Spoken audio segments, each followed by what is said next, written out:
As government forces fought to prevent the rebels from taking control of the city, Rwandan-backed militants surrounded Goma, the main city in eastern Congo, on Sunday, forcing hundreds of residents to evacuate and causing flights from the local airport to be grounded.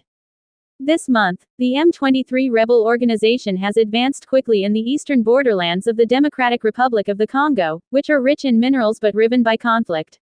This has sparked concerns that the battle may turn into a regional war.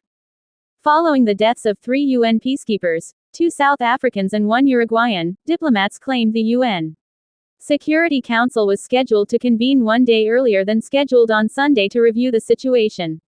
According to South African and UN officials, 7 additional South African soldiers and 3 from Malawi who were part of a different Southern African operation were also murdered this week. The rebels, who the UN claims are supported by neighboring Rwanda, have taken control of more Congolese territory than they did 3 years ago. Kigali denies backing the organization. Early this week, M23 forces started to advance on Goma, the provincial seat of North Kivu and home to over 1 million people. They have since threatened to take control of the city. Beginning early on Sunday, locals reported hearing gunfire and artillery fire on the city's outskirts, which caused fear in several places. According to 2 government soldiers, the rebels were getting close to Goma's airport by mid-afternoon. One of the soldiers told Reuters, "We're at the Goma airport waiting for the attackers who are 2 or 3 kilometers 1 to 2 miles from here." According to a second Congolese military insider who wished to remain anonymous, government soldiers were holding firm. According to airport officials, flights had ceased operations. On Sunday, the UN advised its employees in Goma to remain indoors and avoid going to the airport. The human crisis. After Rwanda 1994 genocide sparked 2 subsequent regional wars, eastern Congo is still a hotbed of militia fiefdoms and rebel zones.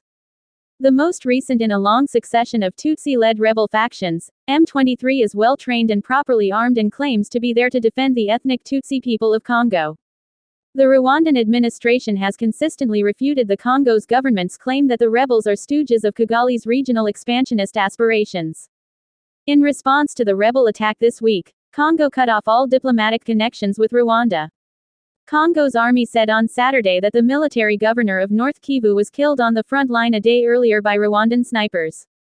A request for comment from a Rwandan government spokeswoman was not answered.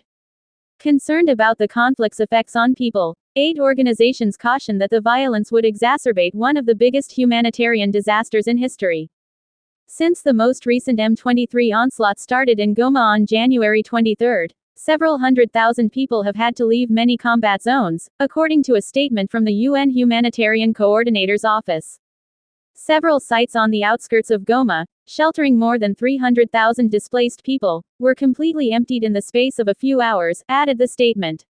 The World Food Programme's executive director announced on social media on Sunday that the organization had been forced to temporarily halt emergency activities due to the increase in violence.